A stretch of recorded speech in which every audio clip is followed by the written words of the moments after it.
Нам послание святого апостола Павла чтение. Братья, Бог ны посланники последние яви, яко насмертники, за непозор быхом миру и ангелам и человеком.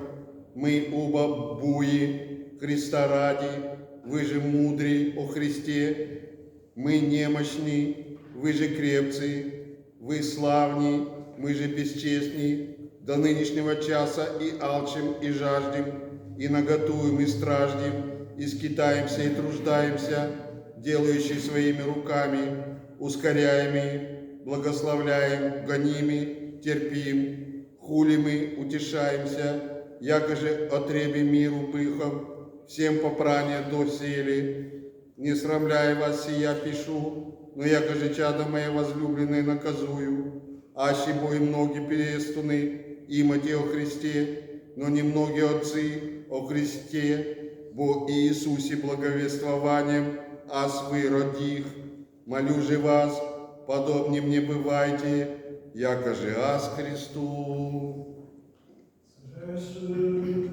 Lecture de la première épître du saint apôtre Paul aux Corinthiens. Frères, je pense que Dieu nous a mis, nous les apôtres, non au premier rang mais au dernier. Nous voici, tels des condamnés à mort, exhibés sur la scène du monde, pour servir de spectacle aux anges et aux hommes. Ainsi, à cause de Christ, nous passons pour fous, tandis que vous passez pour des sages chrétiens. Il nous revient d'être faibles et à vous d'être forts. Vous êtes à l'honneur et à nous dans le mépris. Jusqu'à présent, nous avons à souffrir la faim, la soif, le dénuement, les mauvais traitements, l'absence de domicile fixe, et nous peinons à travailler de nos propres mains. On nous insulte et nous bénissons. On nous persécute et nous l'endurons. On dit du mal de nous et nous intercédons. On nous traite encore à présent comme les déchets du monde, comme le rebut de l'humanité. Ce n'est pas pour vous faire honte que j'écris cela, mais pour vous avertir, comme mes enfants bien-aimés. Eussiez-vous en effet des milliers de maîtres pour vous instruire dans la foi au Christ. En lui, vous n'avez pas plusieurs pères, car c'est moi qui, par l'annonce de sa parole, vous ai engendrés dans le Christ Jésus. Je vous exhorte donc à devenir mes imitateurs, comme je le suis moi-même du Christ.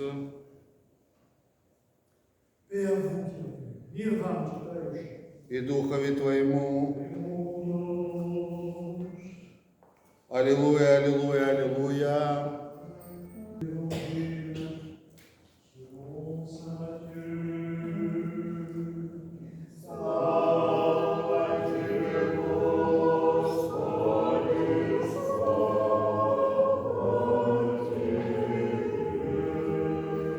Soyons attentifs. En ce temps-là, un homme s'avança vers Jésus et lui dit, tombant à genoux, « Seigneur, aie pitié de mon fils, car il est lunatique et il souffre cruellement. Il tombe souvent dans le feu et souvent dans l'eau.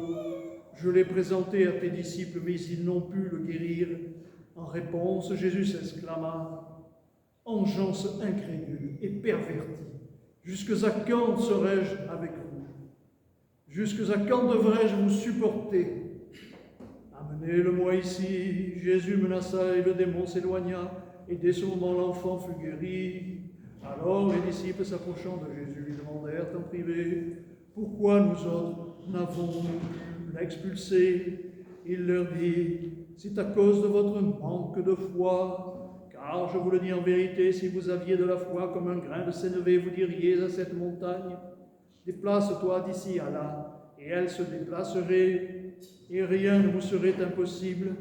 Mais cette espèce de démon, on ne l'a fait sortir que par le jeûne et l'oraison. » Tandis qu'ils parcouraient la Galilée, Jésus leur dit, « Le Fils de l'homme doit être livré aux mains des hommes. Ils le feront mourir, et le troisième jour, il ressuscitera. »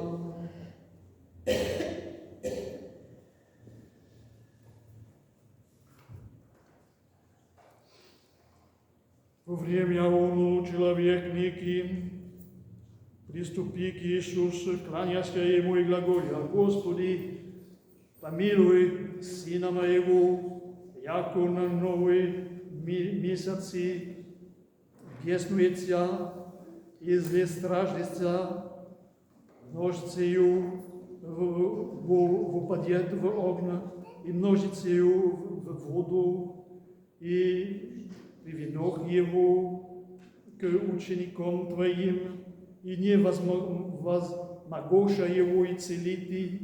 Пришавший Иисус рече: о роде неверный, и развращение доколе буду с вами, доколе терплю вас.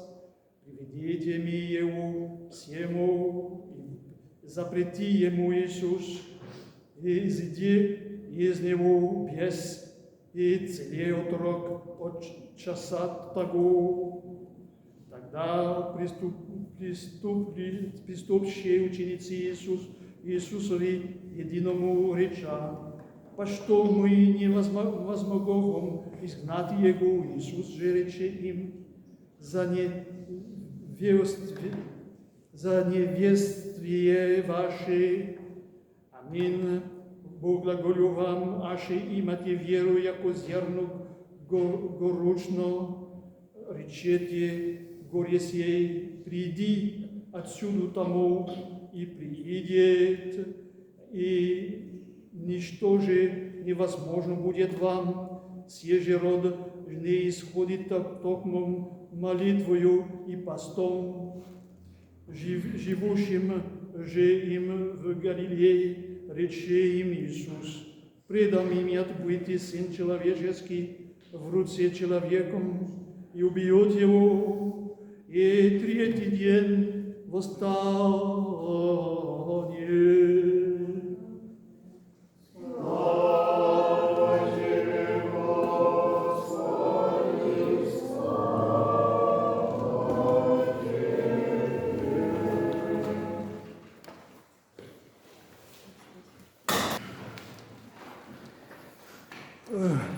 L'évangile de ce jour nous rappelle que nous sommes en période de carême. L'évangile de ce jour est terrible pour ceux qui oublient la période de carême, et notamment est terrible pour les apôtres, eux qui ont été choisis, eux qui sont plus près du Christ. Et beaucoup d'entre nous, beaucoup des saints qui ont vécu auraient souhaité pouvoir faire partie des apôtres ou du cercle des apôtres, pouvoir être plus près du Christ, duquel, pensait-il et pensons-nous, doit émaner une telle force, une telle certitude pour nous, une telle forme transformante. Eh bien, les apôtres eux-mêmes, qui étaient près du Christ, qui avaient toujours son enseignement, les apôtres eux-mêmes, les apôtres eux-mêmes se sont effondrés, se sont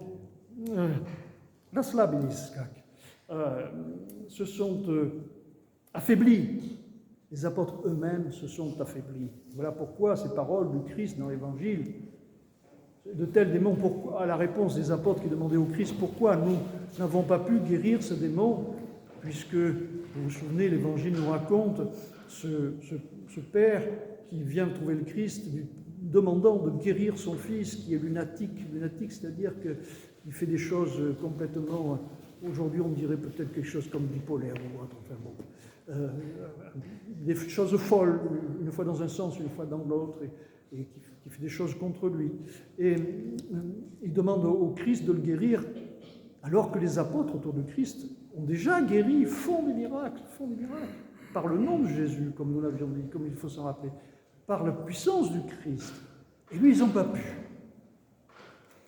Alors le Christ, quand même, il leur a donné, ses apôtres, la puissance de son nom, sa puissance. Et eux n'arrivent pas à l'employer. Et eux ne la font pas fructifier. Et eux ne l'utilisent pas dans toute sa valeur et ce pourquoi elle est faite, pour guérir, pour sauver. Ils n'y arrivent pas.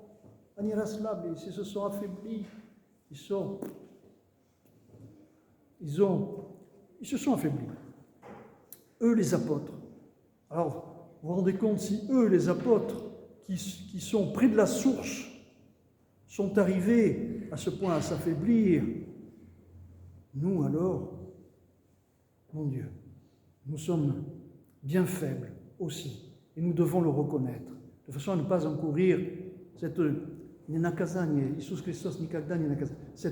Le Seigneur Jésus n'a condamné personne. Mais là, on entend dans cet évangile, il n'est pas content. Alors, il les gronde pas, mais il n'est pas content, il exprime son mécontentement par ces paroles terribles. Mais jusque à quand devrais-je vous supporter? Dieu de petit, voilà, il déplore cette situation. Donc, c'est pas vraiment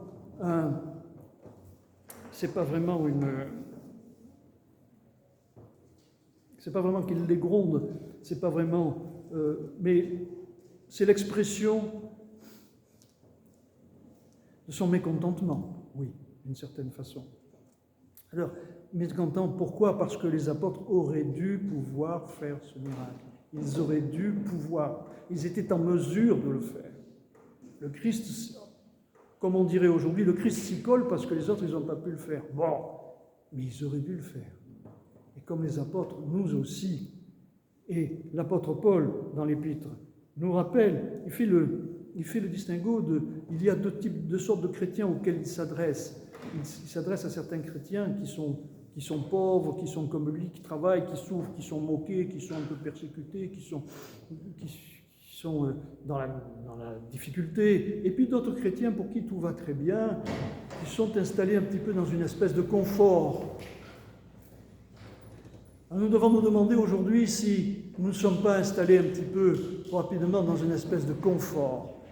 Le confort, alors il ne faut pas souhaiter la misère, je ne parle pas du confort matériel, mais un confort, allez, au moins moral ou intellectuel, si ce n'est un confort spirituel. Non, le confort spirituel, ça sera autre chose, parce que le confort spirituel, au contraire, ça serait très positif et très élevé. Mais on s'est installé dans un confort moral, un confort, une espèce de confort humain. On est bien là où on est. Et puis, il n'y a aucune raison de faire des efforts pour se dépasser ou pour se remettre en cause. Alors évidemment, il ne s'agit pas forcément de tout laisser tomber, comme on dit souvent à plusieurs reprises l'Évangile, de tout abandonner pour suivre le Christ. Non, chacun a ses talents, chacun a sa voie. Mais chacun dans sa voie doit l'accomplir pleinement. Et très souvent, ne sommes-nous pas, comment dire, ne sommes-nous pas affaiblis, ne sommes-nous pas raslabilis, ne sommes-nous pas affaiblis par le confort, une espèce de confort dans lequel nous sommes installés, qui est un petit peu empreint d'orgueil, c'est-à-dire que je suis reconnu, voilà qui je suis, j'ai un statut de chrétien, je prie, je vais à l'église, je confesse, je communie, je suis bien. Et voilà, on s'arrête là. Mais jamais. Il faut que l'esprit soit toujours vivant, actif. Il faut toujours que l'esprit soit actif. Il faut en permanence se demander, est-ce que j'en fais assez? Est-ce que j'en fais assez pour l'autre? Est-ce que j'en fais assez pour les autres? Est-ce que j'en fais aussi assez pour moi-même, pour ma vie spirituelle? Ma vie spirituelle, bien sûr, elle contient les autres dans la prière d'abord. Est-ce que je prie assez? Est-ce que je prie assez bien? Il faut toujours se remettre en question, se remettre en cause, pour ne jamais laisser se détendre le lien qui nous unit au Christ, pour ne jamais laisser s'éloigner, le Christ s'éloigner, ou ne jamais nous laisser nous éloigner du Christ par la pesanteur de notre vie sans que nous y prenions garde, sans faire attention, petit à petit, jour après jour, dans l'habitude, dans la routine des jours. On garde l'impression, la conscience, quelque part, dans la conscience qu'on est chrétien, que c'est bien, on a un statut de chrétien. Mais dans la pratique de notre vie tous les jours, est-ce que nous vivons, est-ce que notre vie est vraiment chrétienne? Est-ce que notre vie spirituelle est vivante, active? Sommes-nous actifs spirituellement tous les jours? C'est cette question que nous pose cet évangile et que nous rappelle l'apôtre dans cette épître. Il ne s'agit pas d'aller chercher le martyr, il ne s'agit pas de tout abandonner, de partir femme, enfant et ami et de vendre sa fortune et de partir quelque part loin dans une retraite. Certains peuvent le faire, mais tout le monde n'est pas appelé à le faire parce que chacun a des devoirs différents, des obligations différentes. Mais là où nous sommes, dans nos obligations, faisons-nous nécessaires? Sommes-nous vraiment chrétiens? Sommes-nous vraiment héritiers du Christ, de la puissance du Christ? Sommes-nous héritiers de la parole de Dieu? Heureux ceux qui entendent la parole de Dieu et qui la gardent. La garder, c'est pas la mettre dans une boîte fermée à clé. La garder, c'est la défendre. La garder, c'est la garder dans son cœur, la garder à la meilleure place, sur l'étagère la plus visible devant ses yeux, la garder dans son cœur. C'est ça, c'est la garder vivante. C'est ne pas laisser s'éteindre la flamme, c'est pas la garder dans un coffre-fort pour pas y toucher. La garder, c'est y toucher, y employer, la rendre vivante, vivre avec. Alors voilà la question que nous pose cet évangile, de la même façon que le Christ l'a posé à ses apôtres. Avez-vous suffisamment jeûné? Avez-vous suffisamment prié? Je vois que non, puisque vous ne pouvez pas chasser ce démon. Alors, pendant qu'il nous reste du temps de carême, nous sommes encore dans ce temps de carême, efforçons-nous de mieux jeûner, de mieux prier, plus souvent, plus en vérité, pas qu'avec, comme on dit à Marseille, des paroles verbales, mais avec des paroles du cœur. Efforçons-nous de jeûner, alors ça ne veut pas dire, vous vous souvenez, ça ne veut pas dire se priver de tout, etc. Non, ça veut dire chacun doit trouver la mesure de son jeûne pour s'améliorer, pour jeter du lest, pour évacuer tout ce qui n'est pas nécessaire. Alors c'est difficile, surtout en plein été, surtout en plein mois d'août, en pleine chaleur. C'est physiquement difficile, oui, mais rien n'est facile pour l'homme qui ne compte que sur ses forces. Par contre, tout est facile. Si vraiment nous avons foi en notre Seigneur Jésus-Christ, si nous avons foi en Dieu, si nous savons qu'il est avec nous, malgré notre orgueil, il est avec nous et il nous aime. Et ça, il ne faut pas le perdre de vue, ne jamais le perdre de vue. C'est l'amour qui guide le monde. C'est l'amour qui nous attire les uns les autres, c'est l'amour qui nous attire vers le Créateur. L'amour est l'origine du monde, et l'amour est la fin du monde. Alors, commençons par ça, ne pas perdre de vue cela. Aimons-nous les uns les autres. Aimez-vous les uns les autres comme le Christ nous a aimés. Amen.